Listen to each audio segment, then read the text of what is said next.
नमस्कार प्रिय विद्यार्थियों, कैसे हो आप सब लोग। आई होप कि आप अपने अपनी जगह पर कोरोना से फ्री, एकदम कोरोना से बचते हुए और अपनी स्टडी को जोर शोर से जारी रखे हुए हैं।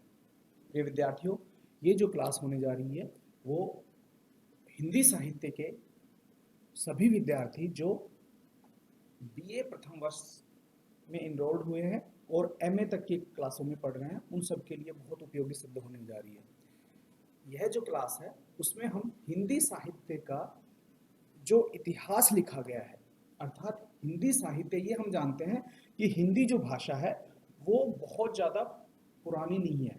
हालांकि हिंदी का जो विकास है वो पुरानी भाषाओं से ही क्रमिक रूप से हुआ है। हमारी जो पहली क्लास हुई थी, पिछली जो क्लासेस हुई थी, उसमें हमने हिंदी का जो क्रमिक विकास है कि हिंदी जो है वो वैदिक संस्कृत, उसके बाद फिर संस्कृत, उसके बाद फिर पाली, प्राकृत, अपभ्रंश और हिंदी, इन चरणों से गुजरते हुए आज जिस रूप में पहुंची है, वह जो समय खंड है, वह जो काल खंड है, वो लगभग 1000 सालों के आसपास का या 1100 वर्षों के आसपास का बैठता है।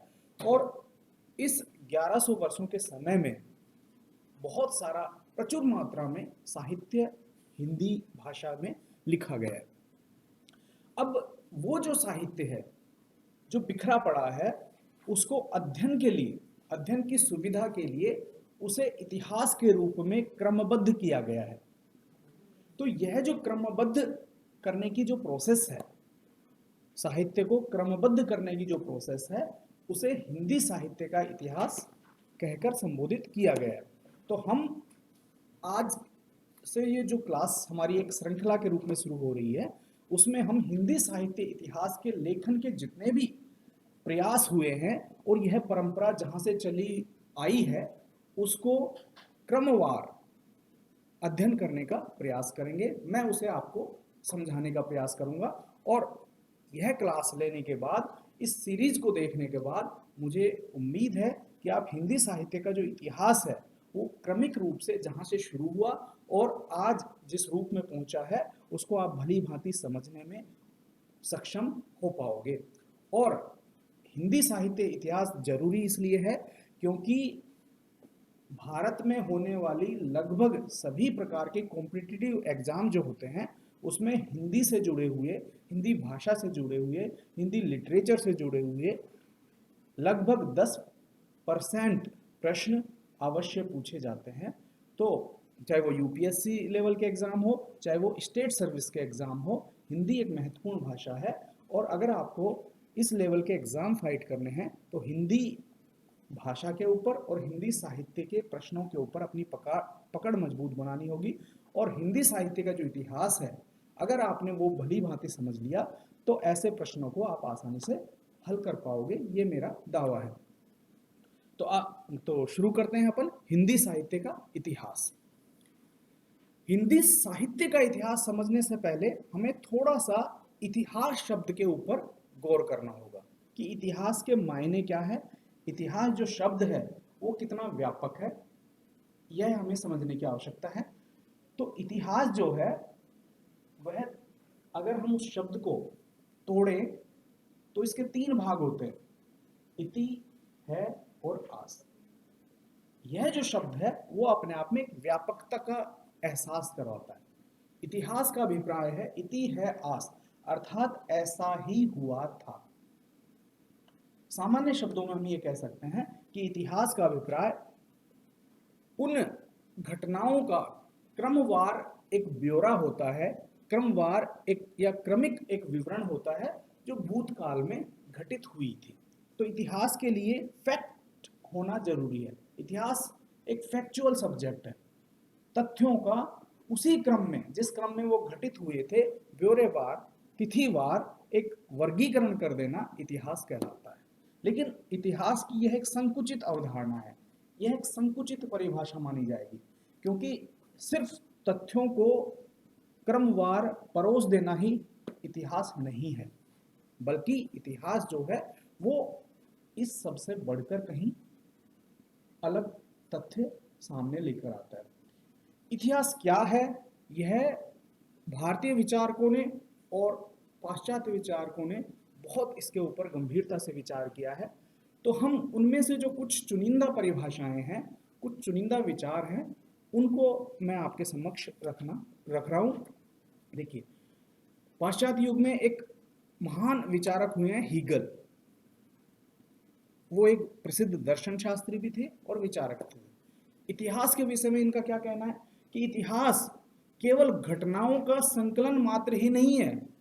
इतिहास केवल घटनाओं का संकलन मात्र नहीं है, बल्कि उसके भीतर कारण और कार्य संबंध विद्यमान होता है। ये एक महत्वपूर्ण बात है।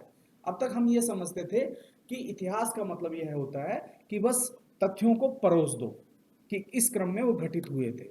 लेकिन हीगल का ये मानना है कि यह केवल एक प्रेजेंटेशन ऑफ फैक्ट्स नहीं है, बल्कि उसमें कारण और कार्य का जो अन्योन्य आश्रित संबंध होता है वह विद्यमान है। वह एक प्रकार का विज्ञान है। तो हीगल इसके बारे में स्पष्ट थे कि इतिहास जो है वो केवल वस्तुगत नहीं है, बल्कि उसके अंदर कुछ एनालिटिकल इम्पैक्ट भी विद्यमान होता है, एक विश्लेषणात्मक तत्व भी मौजूद होता है। इसी तरह पाश्चात्य युग में एक और विचारक हुए हैं कॉलिंगवुड। उन्होंने इतिहास को एक चिंतन पद्धति के रूप में स्वीकार किया है। जिस प्रकार और जो चिंतन होते हैं, जैसे दार्शनिक चिंतन होता है या आध्यात्मिक चिंतन होता है, उसी तरह कॉलिंगवुड का मानना है कि इतिहास जो है वह भी एक चिंतन पद्धति के रूप में है, अर्थात उसमें चिंतन किया जाता है, गूढ़ निष्कर्षों को उसमें से निकाला जाता है। जिस प्रकार हम दही को मथ कर मक्खन प्राप्त करते हैं, उसी प्रकार तथ्यों को विश्लेषित कर अर्थात तथ्यों को हम मथ कर मक्खन जैसा तत्व प्राप्त करते हैं। तो इतिहास भी वही चीज है जहां पर हम तथ्यों के बीच में से बहुत ही जो सारगर्भित तत्व है उसको हम निकाल पाने में सक्षम होते हैं। तो कॉलिंगवुड इसे एक चिंतन पद्धति के रूप में स्वीकार करता है। इसी तरह कुछ भारतीय विद्वान भी हुए हैं जिन्होंने इतिहास के संबंध में अपना परिप्रेक्ष्य, अपना एस्पेक्ट्स, अपने विचार रखे हैं। उनमें से एक गोविंद चंद पांडे नामक विद्वान हुए हैं। उन्होंने इतिहास को सभ्यता व संस्कृति को परखने का एक माध्यम बताया है। अर्थात जिस प्रकार गोविंद चंद पांडे का कथन है कि यह सिर्फ तथ्यों का विश्लेषण नहीं है, बल्कि किसी भी देश की सभ्यता और संस्कृति को जानने का माध्यम भी है। यानी इतिहास के माध्यम से उन तथ्यों को विश्लेषित करके उनको क्रमवार हम पढ़ के उस देश की जो सभ्यता और संस्कृति है वह क्रमिक रूप से किस प्रकार प्रारंभ से और अंतिम सोपान तक जिस रूप में बढ़ते हुए या घटते हुए जो प्रतीत होती है, उस संस्कृति को, उस सभ्यता को हम बहुत ही आसानी से समझ सकते हैं इतिहास के माध्यम से। ये कथन थे गोविंद चंद्र पांडे के। लगभग इसी तरह से गोविंद चंद्र पांडे के ही विचारों से प्रभावित लेकिन अलग विचार रखे हैं हिंदी के प्रख्यात आलोचक डॉक्टर रामचंद्र शुक्ल ने। और उनका यह मानना था कि किसी भी देश के साहित्य का इतिहास वहां की जनमानस की जो संचित प्रवृत्ति होती है उसका प्रतिफलन होता है, उसका प्रतिबिंब होता है, संचित प्रवृत्तियों का प्रतिबिंब। अब ये जो संचित प्रवृत्तियां हैं वह एक तरह से सभ्यता और संस्कृति के रूप में परिलक्षित होती हैं। इतिहास हमें ये बताता है कि तत्कालीन समाज की संस्कृति ऐसी थी, सभ्यता ऐसी थी, वहाँ का दार्शनिक चिंतन ऐसा था, विचार ऐसे थे। तो ये सब जो कथन है वह रामचंद्र शुक्ल ये मानते हैं।